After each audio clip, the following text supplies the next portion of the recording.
Welcome to our Wednesday interview. I'm super excited about our guest today. Today we are here with Virginia Watahomigie. She is the Executive Director of Coconino Coalition for Children and Youth. Welcome, Virginia. Hi, thanks for having me. This is exciting. Yeah, thanks so much for coming. I just love Coconino Coalition for Children and Youth, and I'm excited to kind of make sure everyone knows about it. So to start, can you tell me a little bit about what it is, what you guys do, and what your mission is? Sure. We're actually a grassroots organization that started in 1972, so we've been around for quite a while. And our membership really supports our mission, and they put their name behind what we're doing. And I would say in the last few years, we've really got a concerted effort around using self-healing communities practices, really looking at prevention, both on the substance abuse side and the child abuse prevention, but really wrapping up everything under this self-healing lens and really looking at, what has happened to people both in the home. When you look at what's happened in the home and you're thinking adverse childhood experiences, and, many folks have experienced abuse or neglect, an adult in the prison system. But we also are looking at what's happened outside of the home and really looking at historical injustices and how those injustices continue to play out. For example, we know nationally that children of color are much more likely to be suspended for the exact same behaviors as their white peers. And so when we look at all the data around what's happening in Coconino County, what happens nationally, what happens with trauma, what happens with substance use, we're really looking at how do we build resiliency in children? How can we stop trauma as much as possible from happening, but then how do we not continue cycles of trauma? How do we have a child show up at the neighborhood or the school system or the community center and not be re-traumatized and not face injustice and not face punishment for traumatic behaviors? So it's a large concerted effort really around becoming near-informed, which is neuroscience, epigenetics, ACEs, and resiliency, and then taking that knowledge into the community to influence policy and best practice and use that for our advocacy side of the work that we do. We're a membership organization, like I said, so for a very small few people, our membership has just grown and grown, both organizations and individuals, and it's really neat to see the amount of support and interest coming from the community across a wide spectrum of individuals who really want to see healing and movement in our community. Yeah. I love that. I love the term self-healing community. Can you go a little bit more into what that means? I think that's such a beautiful concept. Sure. And it's really well researched. It's concepts and models that they used up in Washington, and it was actually studied. And so they have a lot of statistics about the positive outcomes that they had come from that. But it's really the idea of when you go into a community, the community has the answers, especially once they have the knowledge to have the answers. It's not about going into a community and doing things to a community or bringing in more programs, but it's really about truly involving the community. So when you think about becoming near informed, then the community can understand, oh, as a community, we have experienced a lot of trauma. So here are the healing that we want to do. Here's how we want to bolster resiliency. There's also a lot of strong ideas around leadership expansion. So instead of like this top down, we'll tell you what to do, really we expand the leadership out through the community, so the community is the decision makers. And it's really neat in the sense that it allows for things such as quantum theory and physics principles. So it allows healing and change to happen outside of the normal time continuum that you would expect. It allows for the possibility that quick change and overnight change or unexpected change can happen because it's happening outside of that typical past, present, and future. Other neat components of it is that they're really, it really is about listening to the community. And they have, in their research paper, they have the simplest example of, a neighborhood that was dark and scary at night and people wouldn't go out. And they kept, what program do we need? What law enforcement do we need? Et cetera, et cetera. by the time they finally asked the community, it turned out the light bulbs were broken. And it was as simple as replacing light bulbs, and light came out and neighbors came back out into the community. So it's in some ways very complex because we don't do this well, but in a lot of ways it's very simple too. Be knowledge-based, and then from knowledge, make good decisions. But what they found, they really, most of the negative things we can think of in society in terms of justice issues and child abuse rates and substance use, they saw declines in all of these once they really started a concerted effort around it. So it's really exciting. I love that, just trusting the capacity for the community to heal if given the right information, like given Right. enough information.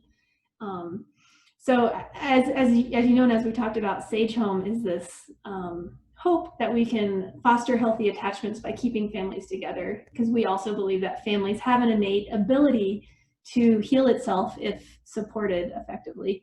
So how can you see Sage Home kind of being a part of Coconino Coalition for Children and Youth's mission? Yeah, so very early on when I first heard of SAGE and the groundbreaking, it was immediately profound and very clear it was something our community needed. When we look at everything around substance abuse, one, we know it primarily is happening in a world where there's already been extensive amounts of trauma and or social isolation currently.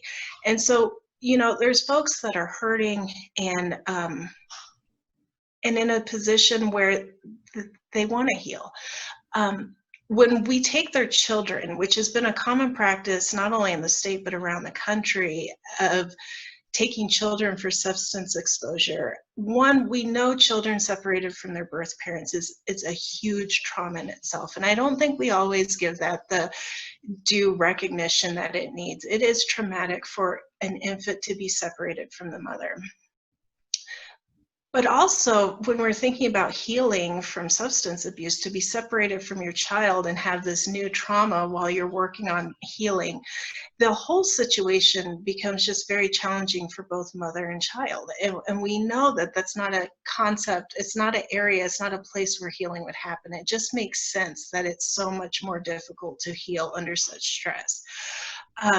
So when we think about a project such as yours as a safe place where folks can be taken care of and meet their needs and keep their baby with them and do it in a safe setting, the beauty of that for our community is like 100-fold. We will be keeping children with their parents, which we know the long-term positive effects of that. We oftentimes have a very overburdened foster care system. So pulling just child after child after child into a system that's overburdened when they don't need to be there brings down the resources for the whole group altogether. We run out of foster homes, we run out of therapists, we run out of treatments, et cetera, et cetera. So the more we can keep children with their families, the more we're not burdening that system. And then we're offering a place for true healing, where sometimes, when I think about if I was separated from my child, I can't imagine that's a place for healing and long-term goals. And the research really just shows that. When we look at research around substance use and what happened, typically, one example is the rat study, which we use a lot of time thinking about substance use. And we think about the rat in their cage, and they have the cocaine in the water bottle, and they just keep hitting it all day until they overdose. And so for the longest time, the understanding was, well, it's just once you get a drug, you need more of it, you need more of it. But when they put these rats into what they call like rat palaces, and they have rat friends, and they have rat games, and they have rat food, and they just have all this fun, energetic atmosphere, the rats aren't killing themselves with the substances. They aren't overdosing. They aren't hitting it.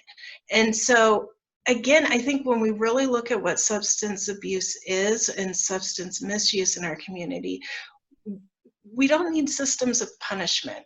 We don't need systems of criminalizing. We need systems of healing. And it's not just healing for that person and that child. It's going to be long-term generational. When we get true healing, then we stop these cycles of just trauma passing down generation after generation. Wow, I mean, you touched on so many things. I love like how you're really able to articulate all the layers that goes with addiction, and it's a lot more than just stopping doing something. It has to do with connection. It has to do with community support. It has to do with all of the ways that we come alive, really.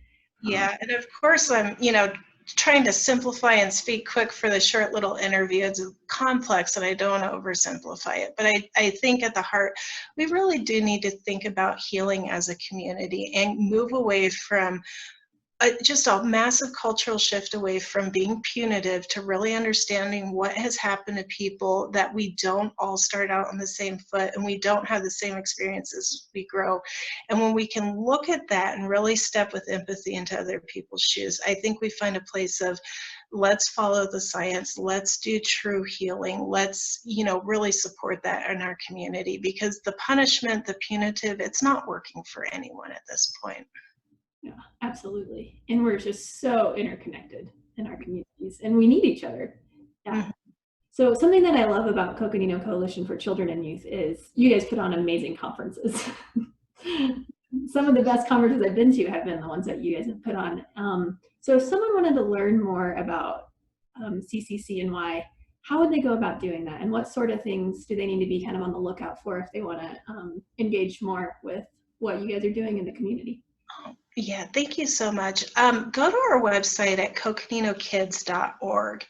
On our website, you'll be, especially if you go to the prevention tab, I would recommend that right now. Due to the current pandemic, we've got a lot of our webinars online right now, and they're a great way to get engaged as far as what does all this community healing I'm talking about, where, what is all that? How does it all piece together? Everything from understanding trauma-informed care and resiliency all the way down to mindfulness and protective factors. And now we're really diving into historical trauma as well. So you'll find all those on there. You'll also find a massive data report that we wrote to understand what's happening in Coconino County, but also the intersections between substance use and trauma. So if you need to pull data or you want to learn more about it, we've got a really great prevention report there. But again, if you go to coconinokids.org, you can see who our members are. You can consider a membership. You can see the election season's coming up, so you'll be able to see access to our candidate questionnaires. The ones from 2018 are still up there. We'll have new ones coming out for 2020. We're nonpartisan. This isn't about parties. We don't advocate for any candidate or anything like that, but we do want voters, when you become near informed, when you understand what children need, when you understand what communities need, we want to make sure voters are informed and can make the decisions they need to make as voters. So you'll find all of that on our website. Awesome. Well, Virginia, this was wonderful. Thank you so much for doing this interview. And to all our listeners, please go check out their website. They have so much great stuff there. And we look forward to working with you more in the future. So thank you so much. It was a pleasure. And thank you so much for what you guys are trying to do. We need it. Thank you. All right. Well, we will talk later. Thank you. Bye.